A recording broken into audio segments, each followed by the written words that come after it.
capítulo de número 7 do livro de Eclesiastes. Melhor é a boa fama do que o melhor unguento, e o dia da morte do que o dia do nascimento de alguém. Melhor ir à casa onde há luto do que ir à casa onde há banquete, porque ali se vê o fim de todos os homens, e os vivos o aplicam ao seu coração. Melhor é a tristeza do que o riso, porque com a tristeza do rosto se faz melhor o coração.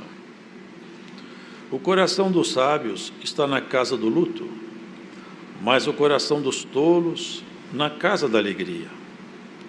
Melhor é ouvir a repreensão do sábio do que ouvir alguém a canção do tolo, porque qual o crepitar dos espinhos debaixo de uma panela, tal é o riso do tolo, também isto é vaidade. Verdadeiramente a opressão faz endoidecer até o sábio, e a peita corrompe o coração. Melhor é o fim das coisas do que o princípio delas. Melhor é o longânimo do que o altivo de coração.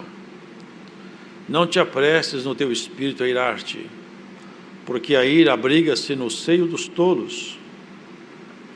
Nunca digas, porque foram os dias passados melhores do que estes, porque nunca com sabedoria isto perguntarias. Tão boa é a sabedoria como a herança, e dela tiram proveito os que veem o sol. Porque a sabedoria serve de sombra, como de sombra serve o dinheiro. Mas a excelência da sabedoria é que ela dá vida ao seu possuidor. Atenta para a obra de Deus, porque quem poderá endireitar o que ele fez torto? No dia da prosperidade goza do bem, mas no dia da adversidade considera, porque também Deus fez a este em oposição àquele, para que o homem nada ache que tenha de vir depois dele. Tudo isso vi nos dias da minha vaidade. Há um justo que perece na sua justiça, e há um ímpio que prolonga os seus dias na sua maldade. Não sejas demasiadamente justo, nem demasiadamente sábio, porque te destruirias a ti mesmo. Não sejas demasiadamente ímpio, nem sejas louco, porque morrerias fora de teu tempo. Bom é que retenhas isto, e também disto não retires a tua mão, porque quem teme a Deus escapa de tudo isto. A sabedoria fortalece ao sábio mais do que 10 governadores que haja na cidade. Na verdade que não há homem justo sobre a terra que faça o bem e nunca peque. Tampouco apliques o teu coração a todas as palavras que se disserem, para que não venhas a ouvir que o teu servo te amaldiçoa. Porque o teu coração também já confessou muitas vezes que tu amaldiçoaste a outros. Tudo isso inquiri com sabedoria e disse, sabedoria adquirirei, mas ela ainda estava longe de mim. Longe está o que foi, profundíssimo, quem o achará? Eu tornei a voltar-me, e determinei meu coração saber e inquirir, e buscar a sabedoria e a razão, e conhecer a loucura da impiedade e a doidice dos desvarios. E achei uma coisa mais amarga do que a morte. A mulher cujo coração são redes e laços, e cujas mãos são ataduras, quem for bom diante de Deus escapará dela, mas o pecador virá a ser preso por ela. Vede aqui, isto achei, diz o pregador, conferindo uma coisa com a outra para achar a causa que a minha alma ainda busca, mas não achei. Um homem entre 1000 achei eu, mas uma mulher entre todas essas não achei. Vede, isto tão somente achei, que Deus fez ao homem reto, mas eles buscaram muitas invenções. Amém. Amém. A exposição da palavra de Deus, ela por si mesma traz luz, e ilumina o interior de quem ouve com atenção, porque Deus poderia fazer todas as obras por muitas vias, sendo Ele Deus, Todo-Poderoso, Onipotente. Contudo, Ele escolheu o caminho da palavra. Pelo diálogo, pela voz e pela exposição das suas ordens, Ele criou todo o universo e Ele também forma dentro de nós a nossa natureza, que de fato precisa de ser trabalhada a cada tempo. E nessa exposição, esse rei, que foi um homem iluminado por Deus, embora que ele tivesse recebido uma instrução de rei, toda essa sabedoria dele nasceu de um diálogo, de um pedido que ele fez ao Senhor. E numa noite, durante o diálogo, o Senhor transferiu para ele uma sabedoria profunda, e com essa sabedoria ele investigava, ele percebia a natureza das pessoas, das coisas e dos homens, e conseguia com um olhar penetrante fazer observações e escrevê-las e torná-las públicas. E aqui hoje nós lemos nesse capítulo a exposição desse servo de Deus acerca das vantagens do sofrimento, da moderação e da paciência. Ele começa a exposição dizendo que a boa fama, ela é melhor do que o unguento. Diz assim: melhor é a boa fama do que o melhor unguento. O unguento é um óleo trabalhado com ervas aromáticas, e esse unguento ele tem um aroma muito agradável, e ele marca a história também da igreja, porque por intermédio de coisas como essa, o Senhor fazia e fez por muito tempo muitos movimentos espirituais em Israel, e eram coisas comparativas. Era a forma que Deus tinha de falar de coisas mais altas, usando de coisas aqui embaixo. O Senhor Jesus mesmo disse: se eu vos falo das coisas terrenas e vocês não conseguem me entender, o que dirá então se eu começar a dialogar com vocês sobre as coisas celestiais? Vocês não terão condição de continuar sendo meus ouvintes? Os irmãos vejam que a comparação que ele começa dizendo aqui é essa: melhor é a boa fama do que o melhor unguento, e o dia da morte é melhor do que o dia do nascimento de alguém. Dificilmente alguém poderia concordar com essa frase, né?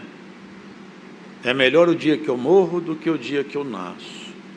Porque naturalmente a nossa tendência, nosso instinto de preservação de vida, não queremos morrer. Em princípio, a morte nos perturba, até porque ela é mesmo um castigo. Ainda que ela tenha sido resolvida com a morte do Senhor Jesus, para a nossa natureza humana, a morte é um castigo. E aqui ele faz essa comparação, que o unguento, a boa fama, é melhor do que um unguento muito bom.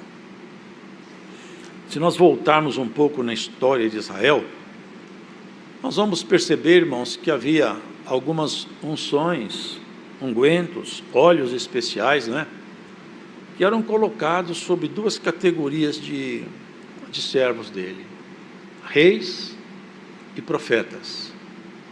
Eram as duas categorias que eram ungidas. E aquela unção, ninguém podia fazer aquele óleo. A ordem era essa: se alguém fizer um óleo como esse, que ele seja morto.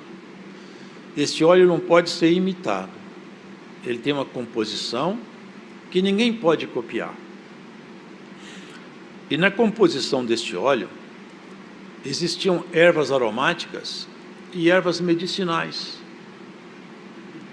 Então aquele óleo, ele tinha a propriedade de perfumar o corpo e também de sarar o corpo. Ele era medicinal, ele era aromático. E é a simbologia, irmãos, que foi usada por muito tempo, porque quando a pessoa era ungida, o Espírito de Deus se apoderava daquela pessoa e passava então a manifestar-se nela, e ela tornava-se então um instrumento dentro da casa de Israel. E aqui fala, irmãos, que a boa fama também é um perfume aromático. Não é a fama de um artista, não é uma fama que se obtém por algum mérito intelectual. A boa fama, quem constrói um nome, quem tem um nome construído com valores, quem tem uma história com Deus, quem é capaz de fazer como fez Abraão. Os irmãos vejam que no passado, homens aqui conseguiram ter uma boa fama. Homens que receberam sobre ele promessas futuras pela sua índole, pelo seu comportamento. Homens que passaram aqui e tiveram registrado aqui, na santa palavra de Deus, os seus feitos. Então, quem tem uma boa fama com Deus, quem é capaz de ter uma boa fama com o seu próximo pela sua índole, pelo seu caráter, pela sua conduta, pela sua dignidade, pela sua postura na vida, pela sua forma de negociar, pelo seu trato na família, pelo seu trato com os seus companheiros, quem constrói esse nome, ele tem um cheiro mais agradável do que alguém que usa um perfume refinado e importado. Porque o cheiro e o aroma que sai dessa pessoa, ele não recende, ele não se espalha por aqui, ele se espalha por lá. Lá nas moradas eternas, Paulo fala isso com propriedade. Nós somos cheiro de vida, e quem está no pecado é cheiro de morte. Os irmãos entendem isso? É como se fôssemos incensos vivos. As nossas obras, elas fazem com que, para Deus, saia um perfume agradável. E quem consegue ter um nome assim, é melhor do que aquele que usa perfumes importados. Numa linguagem hoje mais corriqueira. E o dia de morrer também é melhor. Porque quem vive em pecado, quando ele morre, ele não acrescenta a medida do seu pecado mais. Ainda que ele vá pagar por isso, a medida sua foi estancada. Agora, irmãos, quem faz o bem, pratica a palavra, a justiça da palavra, quando ele termina seus dias, ele de fato começa a sua história. Porque tudo para nós, em termos definitivos, começa quando terminar essa caminhada aqui. Isso aqui é uma passagem, é um campo de batalha. Quem olha a sua própria vida, percebe que nós não conquistamos nada aqui de nós mesmos. O Senhor falou assim, você não é capaz de aumentar nem 1 centímetro na estatura do seu próprio corpo. O homem, com toda a tecnologia que ele tem, e tem avançado muito, existem restrições que a ciência não pode transpor. E uma delas é que nós estamos envelhecendo. É um processo continuado. E no dia que chegar o tempo da sua partida, vai ser o dia mais terrível para quem te ama. Mas quando acabar a coreografia da morte, vai ser o dia mais feliz para você. Sabe por quê? Porque ali vai ser então aberto todo o cenário celeste e nós vamos entender então os projetos maiores de Deus com a igreja. Porque a morte de fato, irmãos, ela não existe. Tragada foi a morte na vitória. Paulo conclamava a igreja a entender isso. Onde está, ó morte, a tua vitória? Por isso, irmãos, ele segue. Melhor é ir à casa onde há luto do que ir na casa onde há banquete. Não que a pessoa tem prazer em ver sofrimentos. Ele está tendo uma visão da vida aguda, olhando lá na frente. que as pessoas que se preocupam com o seu próximo, quando vê alguém em sofrimento, em angústia, uma casa onde tem luto, e ele vai lá levar a palavra do consolo, do conforto, ele está fazendo o quê? Construindo um bom nome. Ele está construindo para ele um bom nome. Tinha uma menina, não me lembro o nome agora, ela morreu. E eles chamaram os apóstolos. Olha, ela morreu. E quando chegou lá, acho que foi Pedro que chegou lá, eles falavam, essa menina faz falta para nós. As velhinhas falavam, ela fazia para a gente, ela costurava, ela fazia isso, ela fazia aquilo. A fama da menina falava por ela. Ela tinha construído o nome, era novinha, mas já tinha um bom nome. Já tinha um bom nome. Assim, queridos, é a nossa caminhada. Ser crente é muito pouco. Nós temos que ser cidadãos lá do céu. É para onde nós vamos. A proposta da palavra de Deus é uma transformação continuada, um exercício de mudança continuado. A palavra fala, não vos detenhais nos primeiros rudimentos, vamos seguir avante, até a perfeição. Não há nada que impeça o seu aperfeiçoamento, até que você possa ser chamado na chamada Assembleia Universal dos Justos Aperfeiçoados. É um convite maravilhoso. Nós todos seremos chamados numa Assembleia Universal. Receberemos então de Deus a proposta real sobre a nossa própria história. E vejam isso, irmãos. Se Deus, e nós sabemos da sua magnitude, sendo Ele como Ele é, faria sentido, preste atenção nisso, faria sentido Ele fazer uma pessoa nascer feia, outras pobres, outras doentes, outras enfrentando tanta adversidade que nem conseguem entender por que nasceram. Alguns vivem regaladamente, nascem num berço, por assim dizer, de ouro. Qual que é a lógica? Onde está a justiça de Deus aqui? Onde está o segredo da criação? Não está aqui, está lá.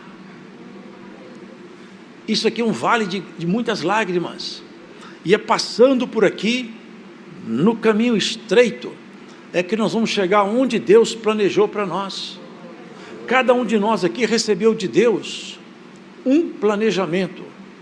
Você tem que atingir o que Deus projetou para você, receber a palavra e o crescimento que marca a sua estatura, até onde Deus quer te levar.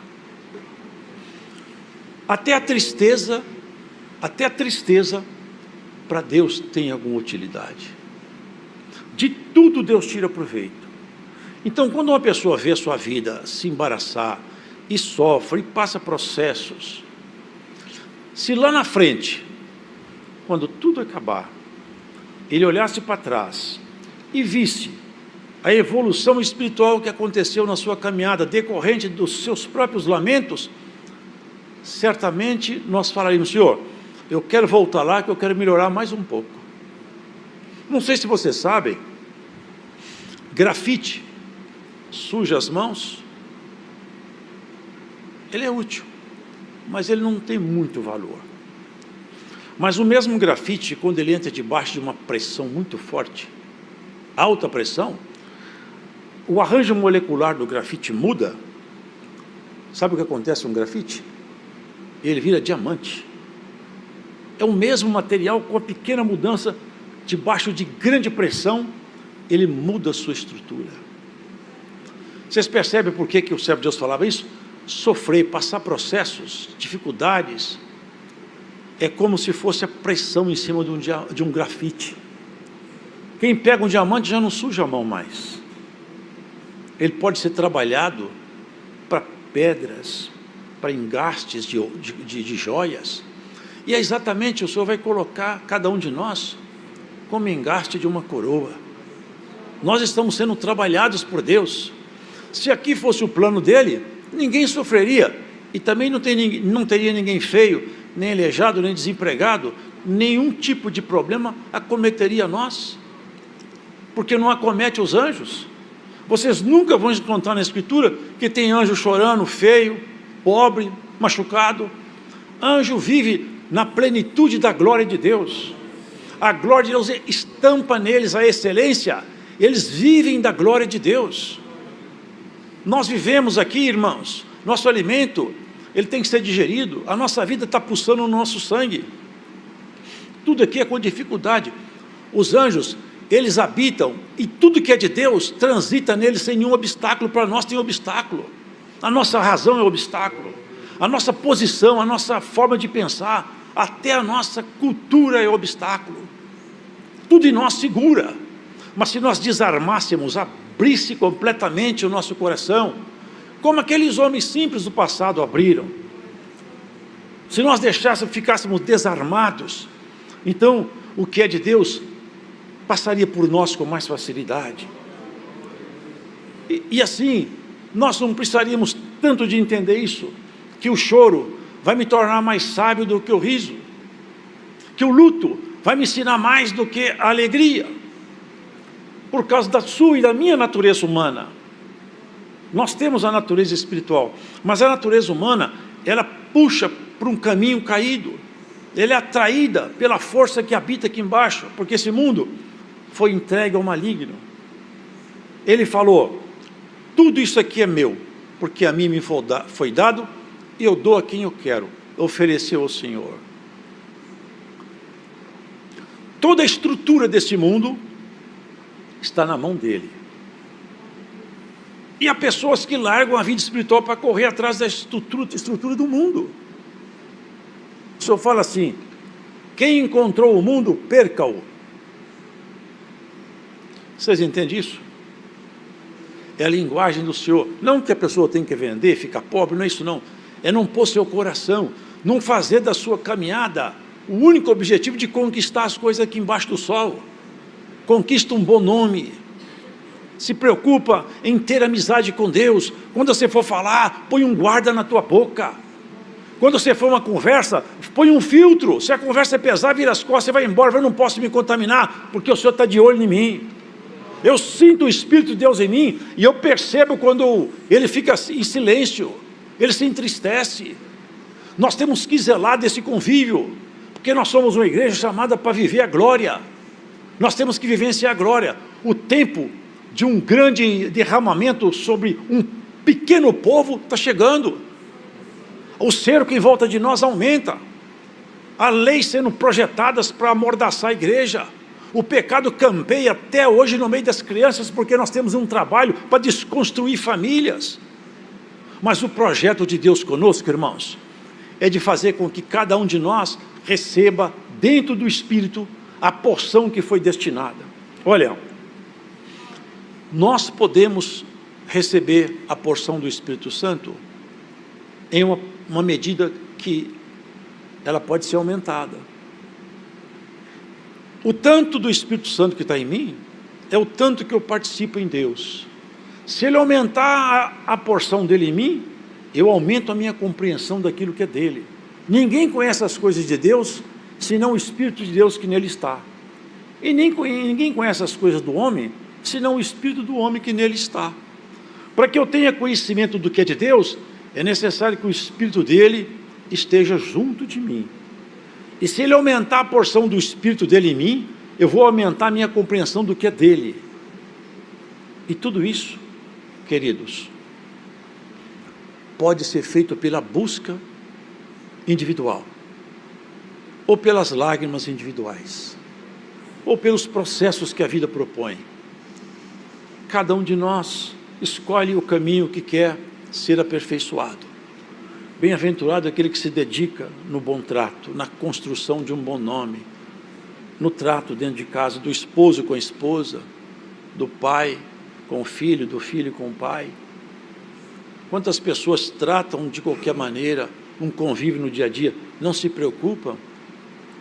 Queridos, a proposta da palavra de Deus, olha aqui, ó.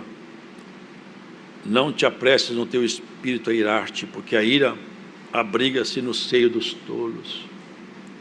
Quantas pessoas ficam iradas facilmente, falam palavras pesadas facilmente, tem palavras que são como a ponta de uma espada, mas a resposta branda, ela quieta a ira, desvia o furor. Na doçura do falar, aumenta o ensino. E nós podemos ensinar uns aos outros no exercício de nosso convívio amigo. Um conselho desvia às vezes uma família de um grande desastre, um amigo de uma queda. Por isso, queridos, a proposta é essa: não sede demasiadamente ímpio, nem sejas louco, porque morrerias fora do teu tempo. Bom é que retenhas isto, e também disso não retires a tua mão, porque quem teme a Deus escapa de tudo isso. A sabedoria fortalece ao sábio, mais do que 10 governadores que haja na cidade. Aqui fala que a herança é muito boa, e ela faz sombra na pessoa, porque quem recebe muito dinheiro, ele acaba tendo os caminhos abertos, os caminhos naturais se abrem para ele. Mas ele fala que tem uma coisa boa também, que é a sabedoria. A sabedoria também abre caminhos. Só que a sabedoria, ela é melhor do que o dinheiro, que a riqueza, porque a sabedoria dá vida ao seu possuidor. Por isso, queridos, a palavra de Deus, penetrando em nós, pode nos fazer mais sábios. Se nós modificarmos a nossa vida, pautado na palavra de Deus, nós teremos um nome construído com Ele na eternidade. Quando alguém tem um nome construído com Deus, as suas orações, irmãos, têm peso de eternidade. Quando ele fala, Deus está comprometido com aquilo que ele fala, porque ele está comprometido com Deus em todos os setores da sua vida. Vivemos um mundo onde as pessoas correm cada vez mais atrás da vida natural e vão se esquecendo de que são apenas espíritos morando num corpo aqui, que vai ser colocado numa sepultura. Por isso que fala que numa casa de luto, é mais sábio. Quem chega na casa onde tem um luto, vê todo mundo chorando, ele no fundo pensa, vai chegar a minha hora também. Hoje foi meu amigo, amanhã pode ser eu. Se o morto falasse, quando nós despedíssemos dele, adeus meu amigo, ele ia falar com a gente até breve. Daqui a pouco você também vai, porque aqui não fica ninguém. E isso é o que nós temos que perceber. Estamos caminhando para a eternidade, e quando chegar lá não tem tempo de voltar para fazer coisas boas. O tempo é agora. Você deixou alguma coisa, algum vaso quebrado? Vai remendar. Deixou alguma coisa errada? Acerta. Tem alguma mágoa? Ainda dá tempo. Refaz. Machucou alguém? Vai pedir perdão. Um abraço não custa nada e sara tanta coisa. Um beijo não custa nada. Às vezes tira uma angústia de um coração que está ali encravada como uma adaga. Isso é sabedoria. Nós vivemos uma vida natural, mas nós somos seres celestiais. O Senhor passa por nós, os seus mensageiros passam por nós, e quer colher de nós, quer sentir um bom cheiro de nós, bom cheiro nas nossas preces. Vivemos um mundo que as pessoas não têm tempo para orar, não se preocupa muito em orar, vai seguindo a toada da vida. Temos que orar para começar o dia, para almoçar, para jantar, para deitar, para fazer negócio, pedir a Deus orientação para fazer qualquer tipo de negócio, até viagem. Tiago fala, você fala eu vou aqui, eu vou ali, como se você fosse dono da sua vida. Você não sabe se você estará vivo amanhã. Você devia falar assim, se Deus quiser, amanhã eu vou viajar. Se Deus me ajudar, eu vou fazer isso aqui. Porque você não tem competência para manter sua vida em você por um minuto. Nem eu. Ninguém tem competência para manter a estrutura da sua vida em você. Você é sustentado pela misericórdia de Deus.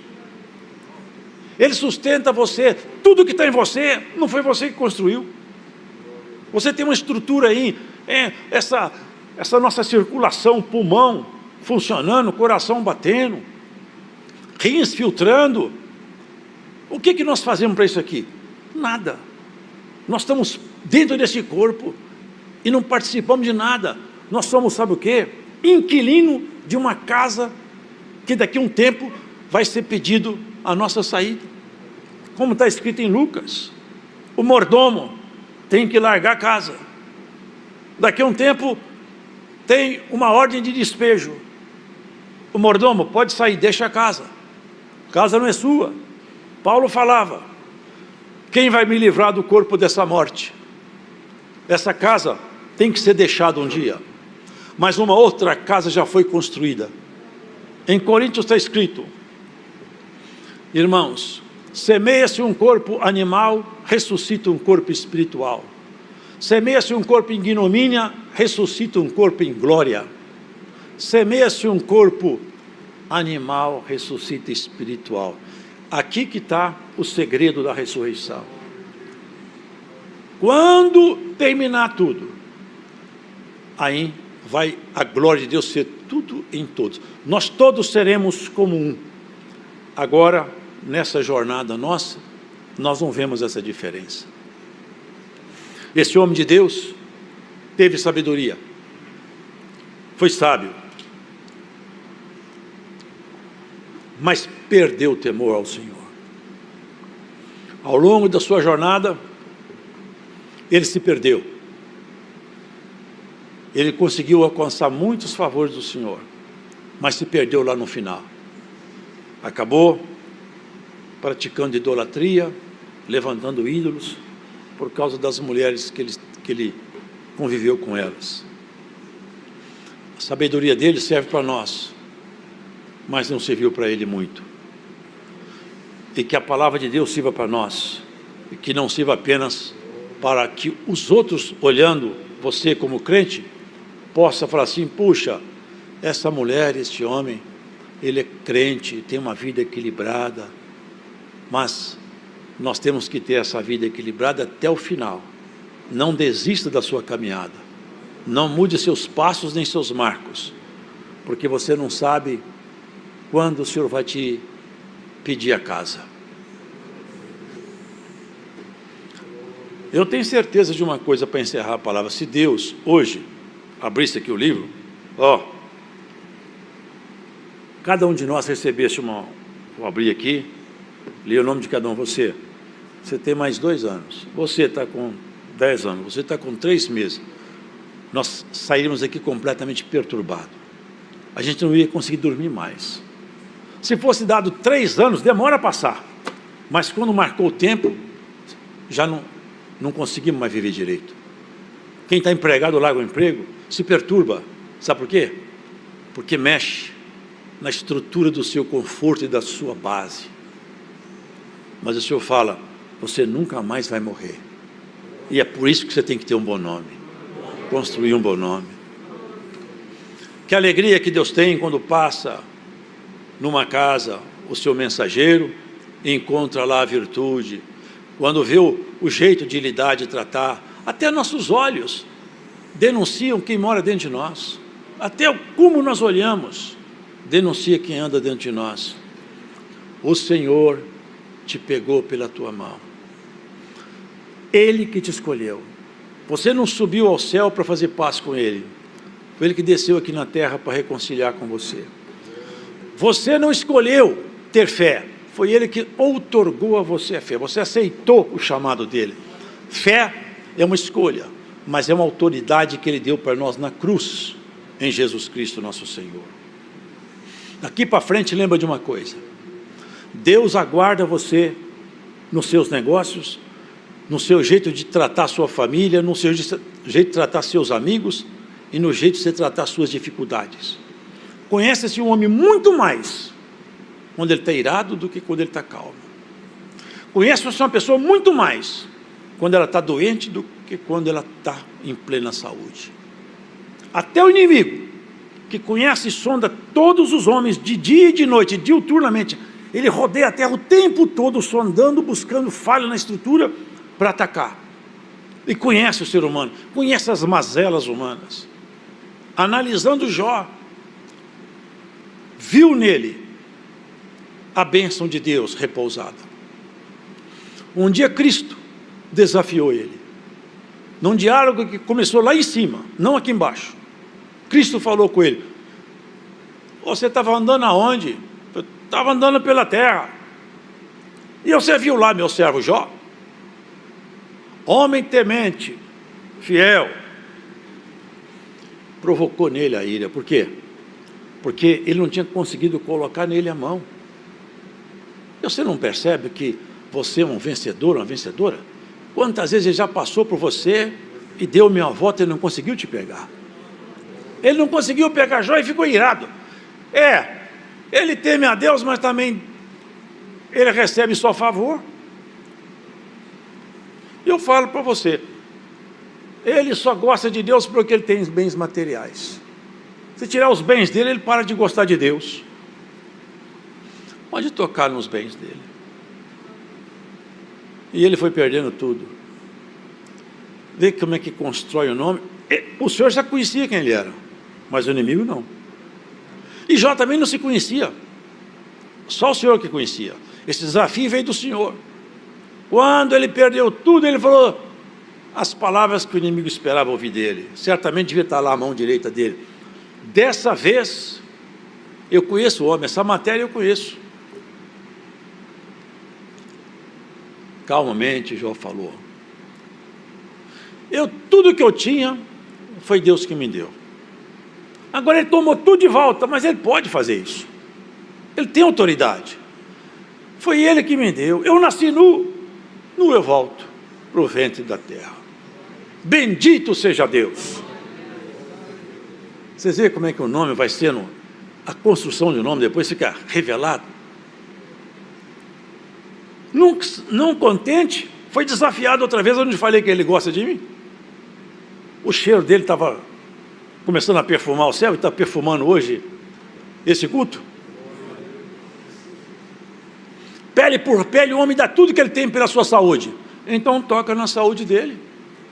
Quando o inimigo ia sair, ele fala assim: ei, não mexa na sua vida. Vocês percebem como é que nós somos guardados pelo rei? Tudo na nossa vida está na mão dele. Não chega nada na sua vida que ele não autoriza. Nenhuma lágrima desce do seu rosto se não passar pelo crivo do Senhor. Todos os seus processos, todos os seus caminhos, muitas vezes lastimáveis que você já trilhou, foi o Senhor que autorizou.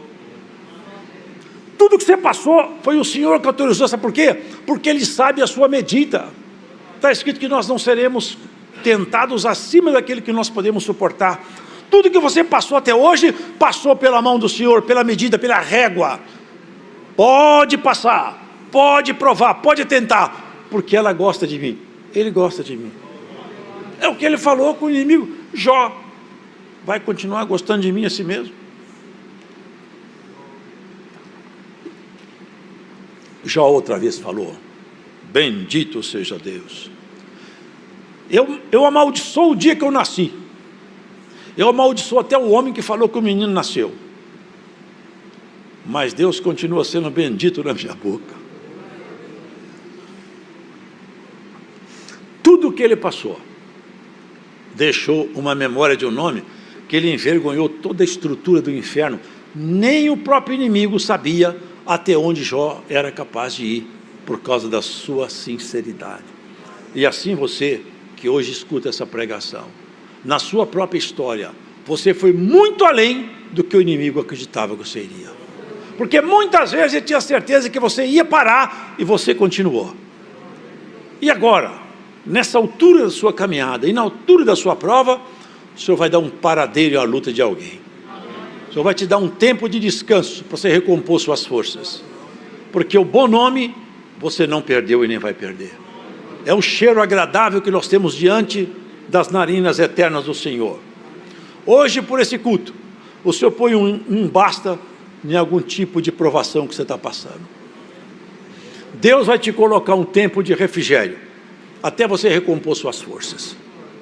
Nós somos chamados para uma batalha, nós somos chamados para a guerra, e cada um de nós tem que ir para a batalha, enfrentando as nossas dificuldades. E se nós soubéssemos a força que tem a oração, o poder que tem uma humilhação, nós exercitaríamos mais isso, irmãos. Tem pessoas que no passado, homens que não têm nenhum tipo de... Irmão, eu vi uma vez, Acabe, eu já citei isso num culto, Acabe era um homem sem dignidade, irmãos.